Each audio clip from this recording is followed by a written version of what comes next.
Bismillah wa salatu wa salamu ala Rasulillah. Assalamu alaikum wa rahmatullahi wa barakatuh. We're going to take a quick look at Surah Rahman, Surah number 55, a lovely surah a lot of people love to read and to listen to.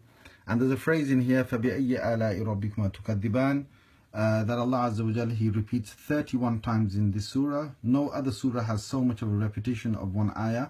Why did Allah repeat this verse? We're going to find out. So a quick thing about this surah is that by the time you look at ayah number 24, you see that Allah talks about ships that He gives us that are sailing across the seas like mountains. And what He's trying to say to us is that this is a big gift, that you're able to sail across the oceans. And He says that before that in ayah number 22, that you take out pearls and other precious stones from the seas because you're able to sail. And before that, Allah says, well, you're able to navigate because you know the east and you know the west, ayah number 17. And Allah is the Lord of both the east and both the wests.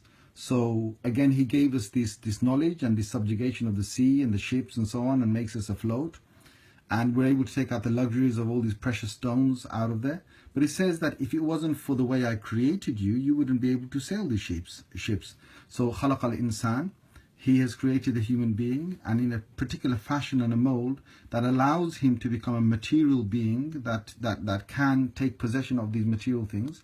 But then Allah says, if you look before that if you weren't, if you think, how were you nourished? Well, if it wasn't for the fruits that I gave you, it wasn't for the seeds that I planted in the ground, you wouldn't be able to be nourished. Ayah number 11 and ayah number 12. Where does this all come from? Well, if you look at ayah number 10, it says that it's the actual earth from which all these fruits and seeds come. And then just before that, there's a sky that protects that earth. And there's a whole balance in the entire, between the sky and the earth. Allah's created this balance that keeps things in form and shape, and nature revolves. And before that, Allah says, well, there's the stars which guide you, and there's a sun and a moon which continuously move around to try and keep the order of this entire nature, from which you're in the middle and you get nourished.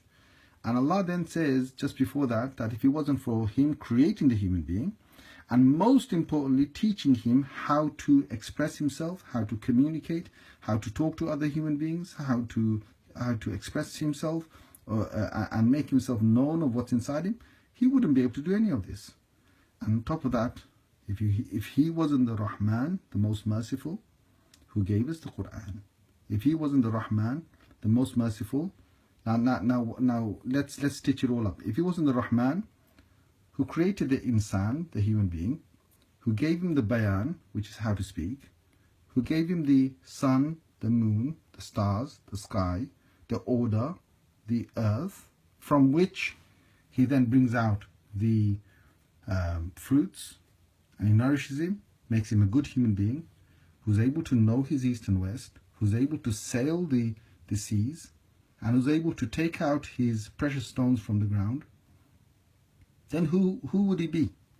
And why Allah says فَبِأَيِّ آلَاءِ رَبِّكُمَا تُكَذِّبَانِ 31 times in the surah is because straight after this Allah talks about the Day of Judgment, that He will destroy all of this. And then once Allah Azza wa Jal resurrects the human being, it's going to be question after question. فَبِأَيِّ آلَاءِ رَبِّكُمَا تُكَذِّبَانِ, which one of your Lord's gifts will you deny? You come here on the Day of Judgment. I sent you as your Rabb, as your sustainer. I gave you all the things that you had, just so that you could recognize me as your Lord. And you did what you did. On what grounds? What will you deny? Which one of my gifts will you deny? I think about it. Will you deny the skies, the earth, the rains, the plants, the foods I gave you? Will you deny the fact that I gave you good structure? Deny the knowledge I gave you? Will you deny the gifts I gave you on the earth? What will you deny? I mean, think about it. As a human being, what will you deny? I gave you eyesight, I gave you hearing, I gave you speech, I gave you qualities to traverse the earth. And with all the communications and everything, if you've forgotten me, La ilaha illallah, Allah repeats